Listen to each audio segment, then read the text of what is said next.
হরে কৃষ্ণা, বৈদিক শ্লোক উইথ সই চ্যানেলে আপনাদের স্বাগতম। আজ পাঠ করছি 10 থেকে 11 নং শ্লোক। শুরু করছি। মুখবন্ধ।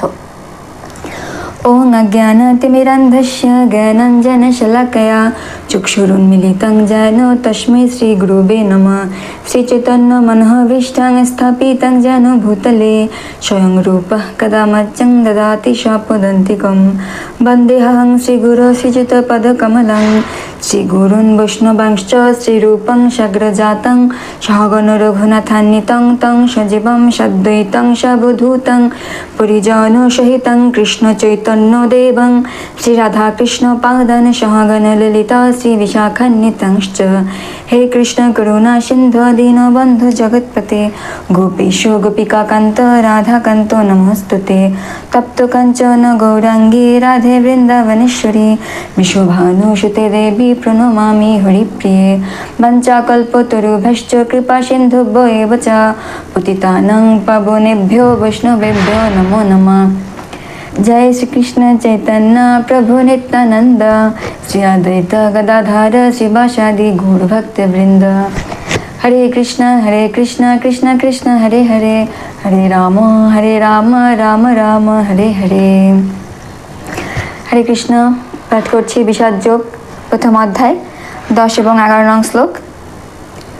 অপর্যাপ্তং তদস্মাকং বালং ভীষ্মা বিরক্ষিতং পর্যাপ্তং তেদমিতেষাং বালং ভীমা বিরক্ষিতং অয়োনিষু চ সর্বেষু যথাভাগং বস্থিতা ভীষ্মো মে বাভিরক্ষকন্তু ভবন্তু সর্ব এব হি।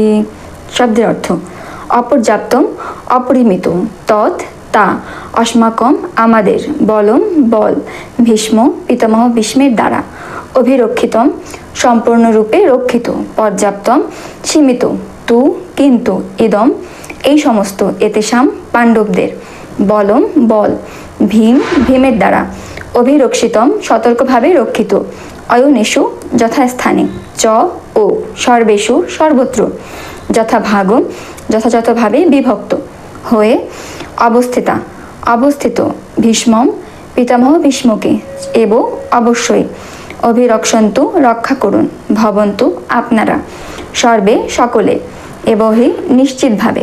অনুবাদ: আমাদের সৈন্যবল অপরিমিত এবং আমরা পিতামহ ভীষ্মের দ্বারা পূর্ণরূপে সুরক্ষিত, কিন্তু ভীমের দ্বারা সতর্কভাবে সুরক্ষিত পাণ্ডবদের শক্তি সীমিত।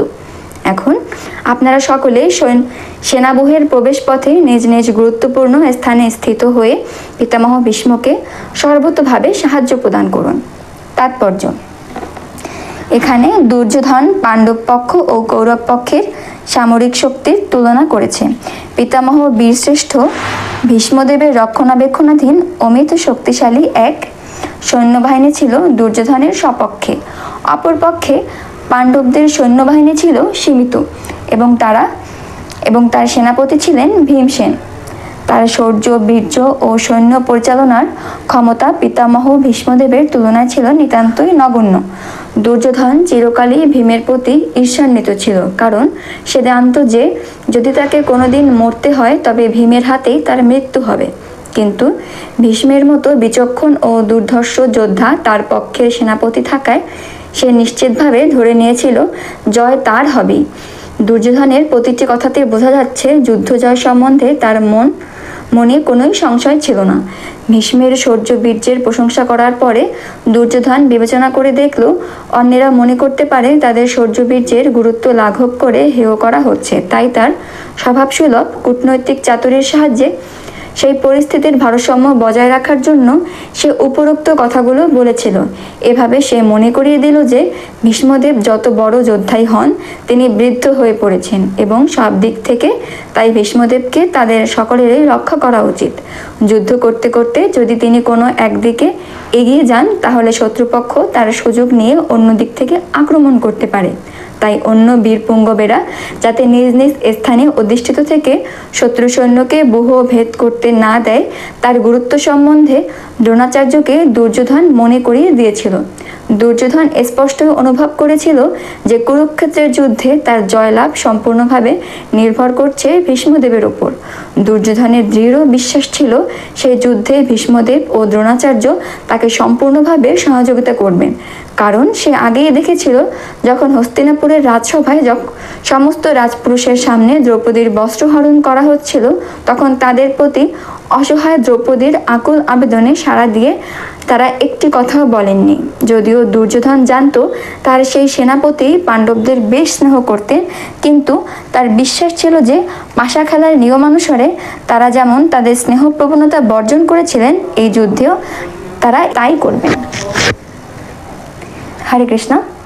শ্রীমদ্ ভাগবত গীতা যথাযথ থেকে পাঠ করলাম প্রথম অধ্যায় 20 10 এবং 11 নং শ্লোক। পরবর্তী শ্লোক নিয়ে আবার উপস্থিত হব। আজ এ পর্যন্ত।